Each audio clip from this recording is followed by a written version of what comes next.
Hey guys, Dal here from Dal's Rigging and Crane Tips. 2021, yeah. Got my studio back at home. Man, kids, bro, it just like changes up everything. So I finally got my setup back at home, so I can start getting some professional looking videos, and we can go over some more tips, man. Today's tip: where to attach a tagline to a Franna. Now, some guys who are seasoned professionals are rolling their eyes going, bro, but this channel is for newbies. It always has been. Green guys, and it doesn't go into technicals. I try and avoid technicals. It's just how to do things better. It's just how to shorten chains better. How to actually get the chains on the hook better. So it's just how to do things better, which they don't teach in the tickets. They teach you laws and ordinances um, and this and that and certain rules, but how to do things, that's what this channel's about. Now, before we get into this tip, tax time, bruvs, tax time. Now, I keep harping on about this, but what ticket are you getting? I'm serious, man. You got to get your next ticket, bruv. You have to. Because the thing is you get more tickets, you get more better jobs, and then you're more accessible to other jobs. You've got the resume that counts.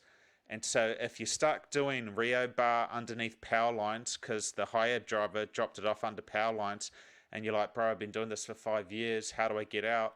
Next ticket is how you get out, bruv. Your next ticket. So, and I see it so much in crane hire, man. Guys with so much potential, and they never buy more tickets. They never get their advance ticket. They never get their truck ticket. You know, they never get into their crane ticket. And 15 years later, they're still working for old Uncle Bob, who's got two like 20-ton cranes, doing shit work when you could be doing good work. Now, if you just want to be a rigger, you're very happy with that, fine, fair enough, you know. Or if you've got 10 kids, man, and you just can't afford your next ticket, fair enough. But if you can afford it and it's tax time and you get this money back, man, get your next ticket. Get your EWP. Get your truck license. Truck license is a good one, man. Essential workers are a truck license. So if we go into lockdown, you can still be a truck driver. All right? So get your next ticket. And like I say, I see it all the time. The most gifted, promising guys with most potential, and they get stuck in this rigger's job for 10 years because they simply just don't buy their ticket. And then meanwhile, you get on these big jobs and there's some, 18-year-old dude who just went out and spent 10 grand on all the tickets, and he's on this good, well-paying job. And you're like, bro, how the fuck did you get here? Fuck all. But it's because he's spent the money on the tickets, and that's how you get the good, big jobs. Now, what I mean by good big jobs is jobs which have security, jobs which are just one lift a day. Like, I mean, I'm not saying like the goal is to be lazy, but if you're just doing one lift a day or 2 lifts a day and it's all industrial lifts, it's better on your body, it's better on your outlook, you don't get too knackered, you know what I mean? You're not doing Rio bar underneath power lines, you know what I mean? You're just doing these good jobs, you know what I mean? You're on these good cranes, in these big companies. And part of that is getting all your tickets, bruv. So, like I say, now we're going to watch this where to attach a tagline video to a Franna. And then afterwards, I'm just going to clear up a few things because it was night shift. And on night shift, my brain, I don't know, the words are in here, but they don't come out here. And I get things backwards. I think I'm saying, instead of jib up, winch down, I'm saying jib up, jib down. I'm all over the shop, but I'll clear a few things up. Okay, here's the vid. Hey guys, Dal here from Dal's Rigging and Crane Tips. 2021, yeah. On today's episode, tying back a load with a tagline to a Franna. Where do you tie it back to? Well, you've got about 6 spots, alright? You've got this spot here. You can tie it around there, it's all good, it's got a good weld on it. I'm pretty sure that's what they make it for. You can tie it back to these 2 lugs, that one there, or that one there. bit awkward to get to, but they're nice and strong lugs. I'm pretty sure you can lift a Franna off those, so they're not going anywhere. The other side, this one, and then my least preferred is these two under here. So you've got one there, and you've got one there. Why I hate those is because you can't actually see what the tagline doing. So if the rigger's knot fails, it will go up through the tyres. You'll probably pinch it on the tyre and it'll pull the load back and then skid off. So while you can, I don't really like those. Now where you don't tie the tagline off to is the spreader bar. Never tie it to that middle lug, never tie it to that end lug, or never tie it to that other lug. Alright? Avoid that at all costs. Now, we've got to understand why we tie the load back to the Franna. Why we tie the load back to the Franna is so the load can't spin uncontrollably, or can't go forward and back like really big. So the main thing I want you to take away is don't do the rope up really tight. Don't start pulling on it and levering it and put a big knot in it, you know, as tight as you can, because you've got to undo that knot.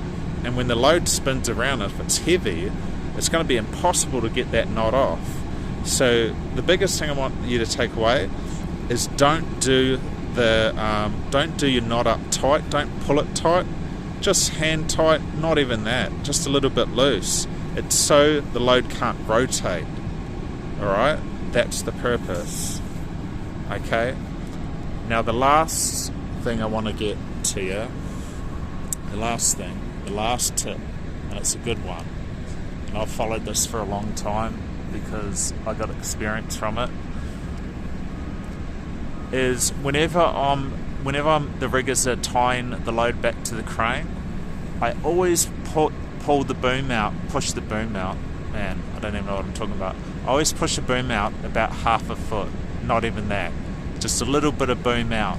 Now, why I do this, you don't have to follow this if you don't want to, but this is what I do. I always push it out a little bit, so when I get to the destination where I'm going, and sure enough, you're with the riggers and they do it up tight. When you get to the destination, as soon as you get there, you pull that boom in, and then both the taglines, if you do one off each end, are loose, and the riggers can unloosen it, and you're all good to go. Now I know there's probably people saying, well, you can boom up and jib down. You can boom up and jib down to make the ropes loose, but it takes longer, and most of the time, if you're working in the city, you're going in underneath garage buildings, you're going into workshops, and you don't have the head height to do that. And then both your taglines are stuck, and you've boomed all the way in, and you've got no lenience. So sometimes I've had the riggers having to actually get a knife out and cut the taglines off. So it's just another little trick. If you know that you've got room at your destination where you're putting the load to boom up and winch down, yeah, sweet as. But just avoid that at all, just by sticking a little bit of boom out. And then when you get to the destination, the ropes are tight, you suck that boom in, the ropes are loose. The riggers can undo the knots, and away you go. So those are the tips, bruvs. Those are the tips. Those are gangster tips. Anyway, Dale's Rigging and Crane Tips. Like these videos, subscribe here. A 2021. Yeah. Alright guys, so we watched that. Things I want to clear up.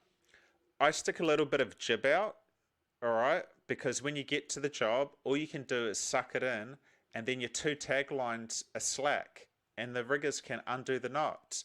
You can jib up and winch down to get them slack, but if you're underneath a shed, or if you're in a low ceiling height place, you don't have that option. And if the riggers do the ropes up really tight, and you've got no jib in, it gets stuck, and they're pulling tight, and the knots are tight, and riggers can't actually undo the knots. And what I've seen happen, is they've actually had to cut the taglines, and that sucks. And you look unprofessional on the job, getting out a knife and cutting your taglines off. So that's all I want to say. Now, I say don't do the knots tight. Do the knots tight. You want a good knot tight. You want a good tight knot. I'm not even on night shift and I can't get the words out. Anyway, you want a good tight knot. What I'm saying is the slack of the rope. Don't do the slack. Don't pull the slack up so it's like very real tight. Just pull the slack hand tight. Do your knot, and so it's just the rope sort of just laying there to the load. Because all you want to do is stop the load rotating, and you want to stop it going too far or too in. You won't stop going too in, but too far out, and you just want it holding it nicely so it looks good. You don't want to pull the ropes like really tight and have no slack, because then if you don't jib out that much, but you will jib out a little bit because you've heard it from Darwin, if you don't do that and you're under a high ceiling, those ropes will stay tight and there's no way the rigger will be able to undo the knot. Alright, so those are the tips. It's faster to, with the jib out a little bit, to jib it in when you get to the destination. All you do is tally in a little bit, the ropes are slack, the riggers can undo the knots, and it's all professional. You can jib up and winch down, but it's slower, and if you want to be more efficient in your crane operating and what you do, that's a better way. Alright, so those are the tips, bruvs. Like these videos, subscribe here. Dale's Rigging and Crane Tips, more to come.